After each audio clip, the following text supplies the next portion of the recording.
Hormonal ఇన్బ్యాలెన్స్ని కానీ menopause స్టేజ్ని కానీ సరిచేసేది strength training.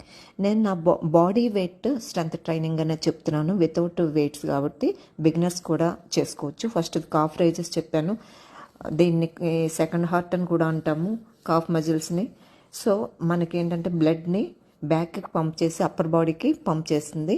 తర్వాత స్క్వాట్స్, సింపుల్ స్క్వాట్స్ మన గ్లూట్స్ని, హ్యామ్స్ట్రింగ్స్ని, లెగ్స్ని కూడా స్ట్రాంగ్ చేస్తుంది. తర్వాత ఇలా చైర్ సపోర్ట్తో హ్యామ్స్ట్రింగ్ కర్ల్స్ చెప్పాను, 2 లెగ్స్తో చేయండి. ఇలా ప్రతిదీ కూడా 20 కౌంట్స్ 3 సెట్స్ చేయండి. తర్వాత చెస్ట్ మజిల్స్, అప్పర్ బాడీని స్ట్రెంగ్తన్ చేసేది, స్ట్రాంగ్ చేసేది పుషప్స్. ఇలా ఈజీగా చేసుకోవచ్చు.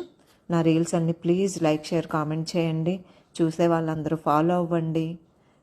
నాకు మంచి మంచి ఇంకా చెప్తాను, మీకు మంచి సబ్జెక్ట్ని మీ ముందుకు తీసుకొస్తూ ఉంటాను. తర్వాత బ్యాక్ మజిల్స్ స్ట్రెంత్ చేసేది లెగ్స్ అండ్ హ్యాండ్స్ ఒకేసారి మీరు లిఫ్ట్ చేయండి, హోల్డ్ చేసి మళ్ళీ డౌన్ చేయండి. తర్వాత కోర్ మజిల్స్ని స్ట్రెంత్ చేసే స్ట్రాంగ్ చేయడానికి 2 వేరియేషన్ చెప్పాను. రెగ్యులర్గా ఇంచ్ లాస్, ఫ్యాట్ లాస్ ఇలాంటి వర్కౌట్స్ ఎక్కువ చెప్తున్నాను కదా.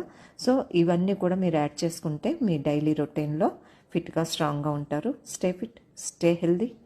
Like, share, comment. Thank you.